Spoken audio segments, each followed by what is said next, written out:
Hi, so this topic is what I have touched on in a few videos. More or less the man trying to jump through the hoops of becoming financially successful to the approval of this world. And not only such, but possibly to the approval of the girl's parents or maybe their own family. So he has to do so much before he would ever contemplate marrying. So he has to have so much in place. And, this topic is what a lot of men struggle with. I know with me personally, I struggled with it myself, just trying to be just another replica of, what is financially successful in this world. And, how many guys are out there that, think to themselves, I thought love was important. Instead, they find themselves, you know, reaching their hand into the ground, trying to get on the path of becoming successful. So they have this mediocre job possibly, and they're pushed to get something better when inside they know that, you know, love is what is truly important, but they're being told otherwise in this world. So how many girls are out there whose parents, tell her that you need to get a guy that's rich, you need a guy that's successful, because that's what's really important, because what's really important in this world is the man being the main provider. So, this is what you need to look for in your husband. So the girl gets it in her mind that that is what she's to look for. I mean, she sees a guy and maybe on the outward, she finds him attractive, but then she has to look further to see, what kind of job he has, how much he has in his bank account. And if it looks like it's a negative on his job and what he has, then he'll be possibly dismissed. Or what I'll get into eventually in the video is maybe she'll try to get him on the path of becoming like the ideal man so that she can be with him. So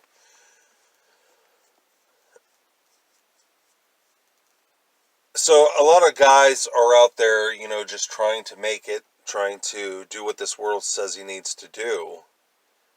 And he knows in his heart that he can't marry until he has what this world says that he needs to have. So he can't be with the girl until that happens. So basically, the title of this video is going to be called My Man is My Provider. Now, the whole topic of man as being the main provider for his family has been around for a while. And if you've seen my videos, I have a few that more or less touch on that topic. And I have a video out there called, I believe it was what was it? One second. Okay, it's called Man, the Main Breadwinner. And in that, I go into depth about when this started. And it surely didn't start in the time of Adam. And, that's all these mistaken notions like, this thinking has been around since the beginning of time. I want to really put an end to it, because it seemed like, from what I had read and researched, is that it started in the latter part of the 1800s. And it's spread through the middle class, and it started first in Europe, and then it hit the United States, to where this thinking started to become prevalent. And, as far as back as I remember, that's what it's always been, is the man is the main source. It was something I was always told by this world. Even my parents had touched on it. And it's what a lot of husbands are pushed into doing, and, trying to be the source for the family. And in that source is what they try to fit their identity in. So if they can't fit into that identity as the source, then they feel like they have failed their families.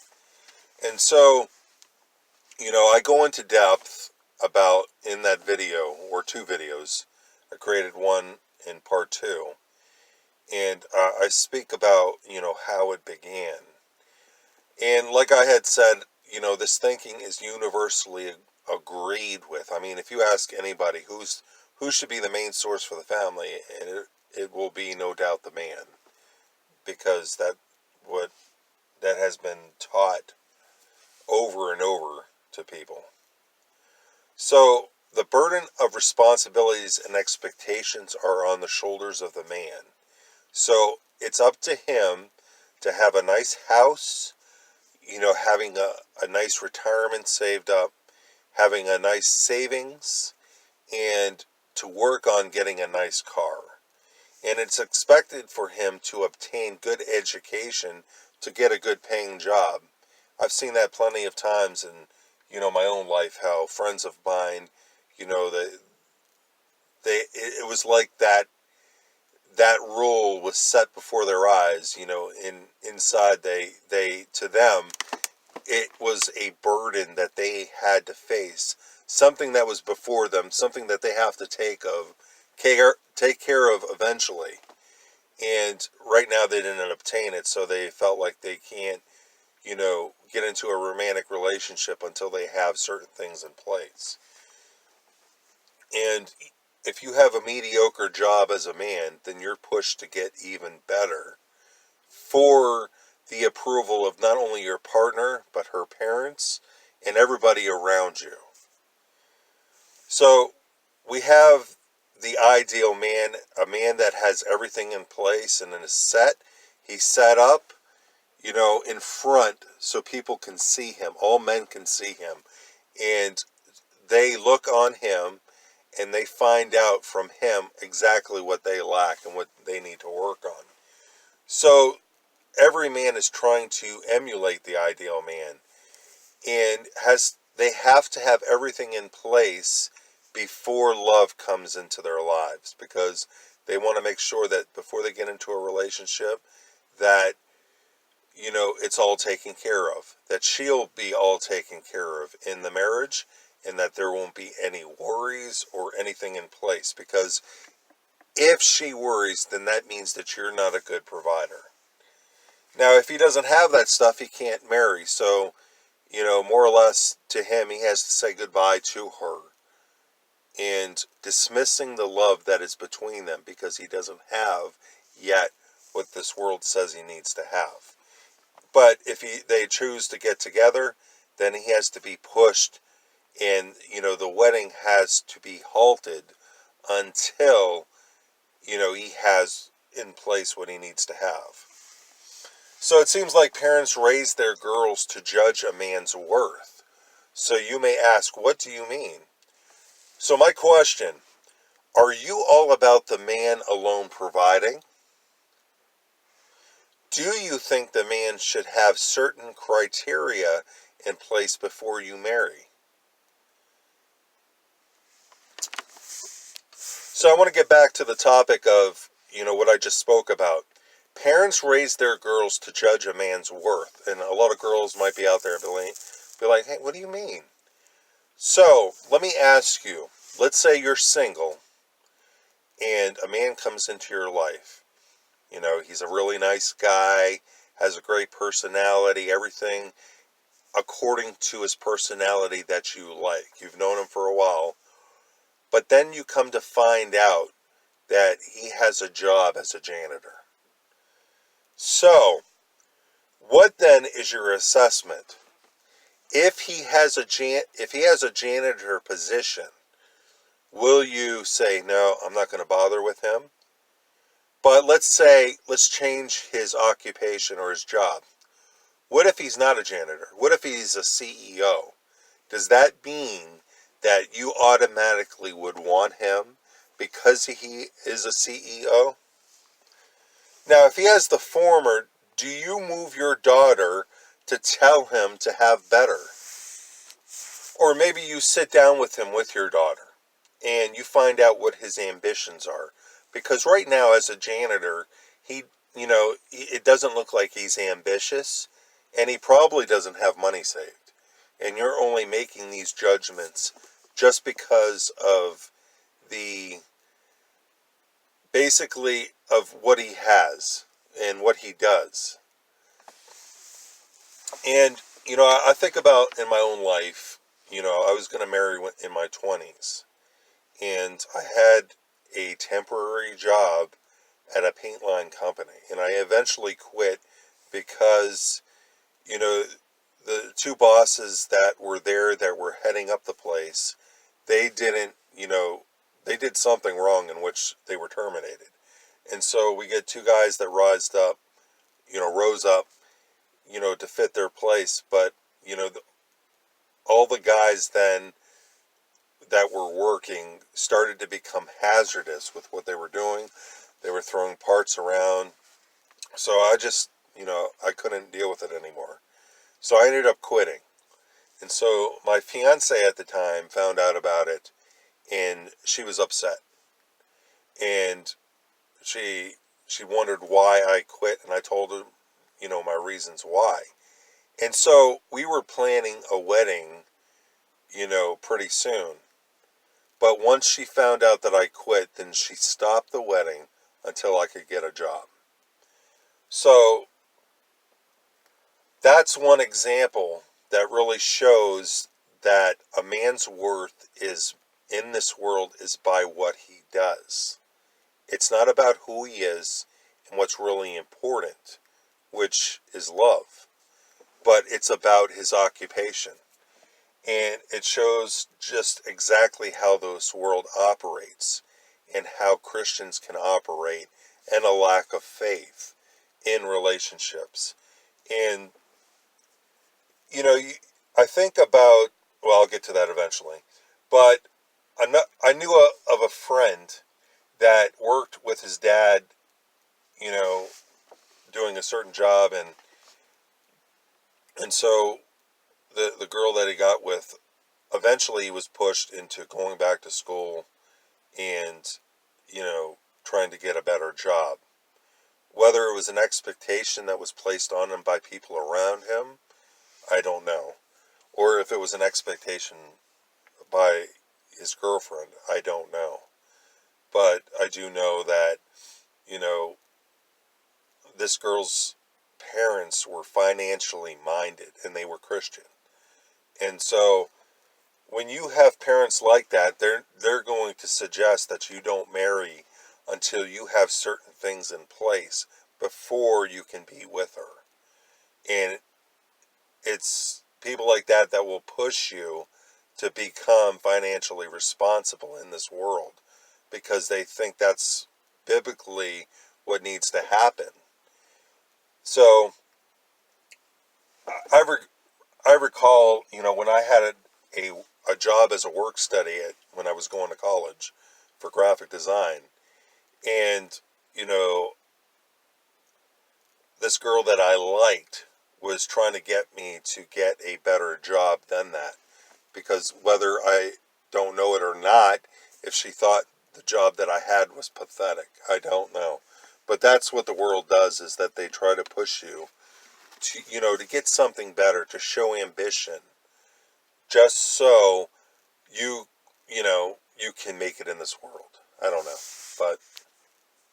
But as far as I can see, Christians push others to conform to the world's standards, and they dismiss what's really important. And it brings me to mind about, Jesus speaking to the Pharisees about, their importance of gold over the altar. And Jesus was telling them that, what is more sacred, the gold on the altar or the altar that makes the gold sacred? And so they were putting their oaths according to money rather than doing what it was really important. So they were basing what was really important by money rather than what was really important, which was the altar. So looking at it this way, Christians today place the importance of a person over what he does and how much money he brings in, rather than who he is and who God created that person to be. So they dismiss what's really important, that person's heart and what God can do through them, and they only look at what the man can bring to the table. Say Christians are lax with their daily Bible reading, but they surely can pick up daily tips on being financially successful. Christians are relaxed on obeying God's commands, but not in what they are to do financially. They are relaxed on loving, but not in judging. Some women judge a man's worth by how large his bank account is. And, I've seen that a lot. I recall this one show that was canceled back in like 2008, 2009. And it was this one girl that was supposedly rich, and she wanted to marry somebody that was rich. And so all these different guys from different occupations who were quote unquote successful were chosen. So she would spend a little time with each one, just to find out who she wanted to be with. So there was one guy that came forward, and he worked at a restaurant, I think it was.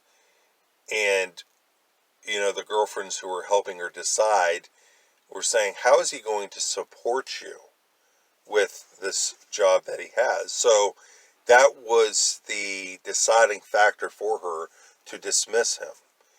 And in this case, a woman will try to push the man to get even better for her approval, so she doesn't have to worry. So riches are primary in this world, while love is secondary. So you may be like, what do you mean? Well, let me give you an example. Let's say, and this is more or less, I guess it could be geared to the women out there who are financially minded. Let's say a man that you find attractive has no job, he has nothing in the bank, but he loves God. And keep in mind, you're a Christian.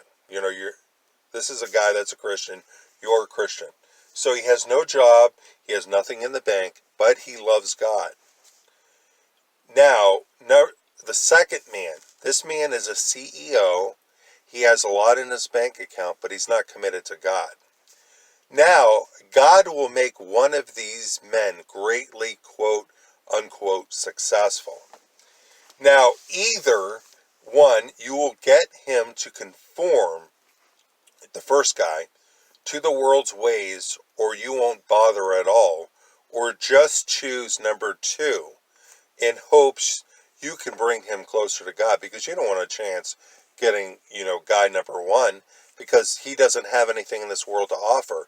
Yeah, he loves God, but, according, to you and to so many other men, is that that's not important. What's important is that you're going to be taken care of in the marriage. So if you choose to get number one, or try to get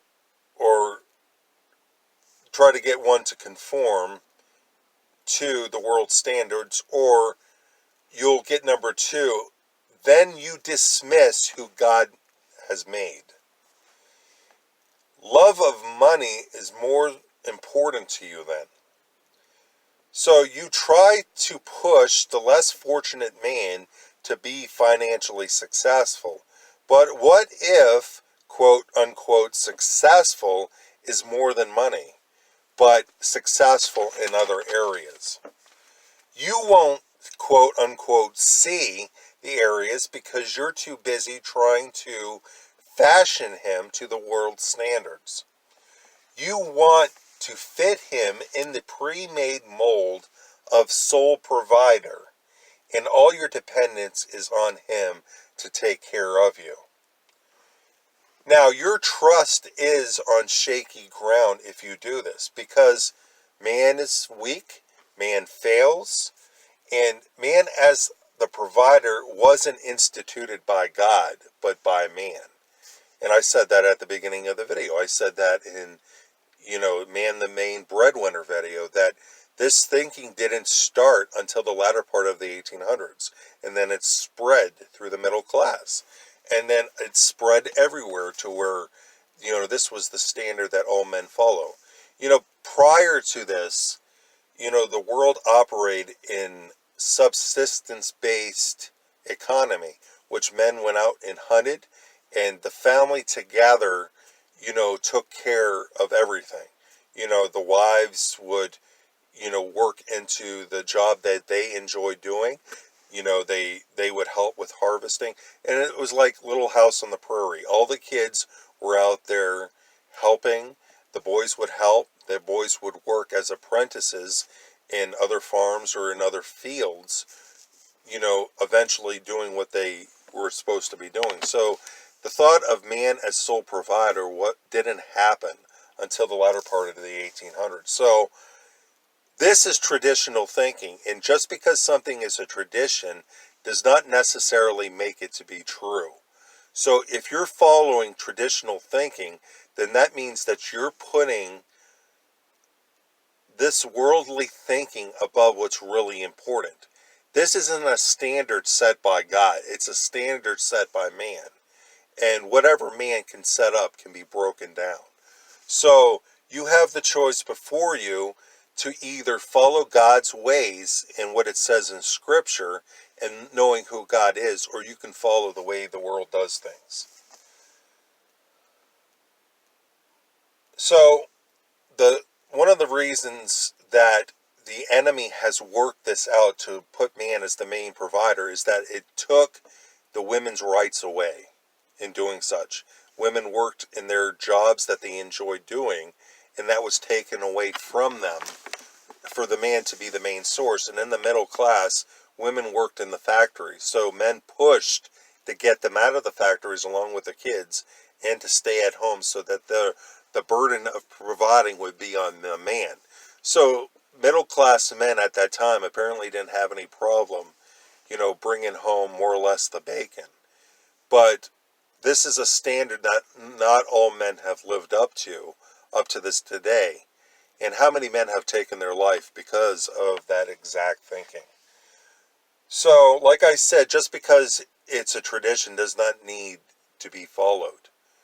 God wants us as Christians to focus on what's really important. So that means that you have to put up what you have always learned, what people have tried to teach you. So your trust has never meant to be placed on your future husband, but on God. And that is what the basic, point of my teachings are. You can check my videos out, and I expressly, I give examples and reasons why God should be placed first. So if so, then the judgments that you have learned from this world need to be rid of. So, what do I mean by judgments? I mean the judgments that you would place on a man, stating his worth by what he does. All the garbage thinking that the ideal man in this world has taught you about financial success needs to be scrapped. And people placing the importance of money ahead of love needs to be scrapped. So as a Christian, you need to put God as your source, to stop dismissing the worth of someone based on what they have, but how God sees them. If you judge based on what someone has, what about your Lord? Now, look at Jesus. I mean, that's exactly what I'm talking about. If you want to judge someone on the outside, Jesus didn't have anything in this world. He was poor. But if you're looking at it from a financial point of view, you're going to dismiss him because he doesn't have anything to offer. But if you're looking at it from that standpoint, of course you're going to dismiss him. But if you get rid of this financial success mentality, then your eyes can open to what really matters. What did Jesus bring? He brought life to us all. So that's the example of judgment that needs to be put up. If God is your source, then the rules of financial success will no longer matter, because then your eyes will open to what's really important. You will see that God can provide for us, what God can do.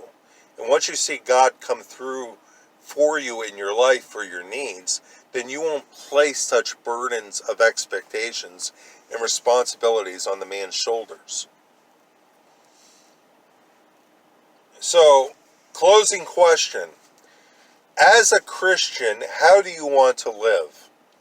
As the world does, or as God wants you? So I want you to give that some thought. Thanks for taking the time to watch.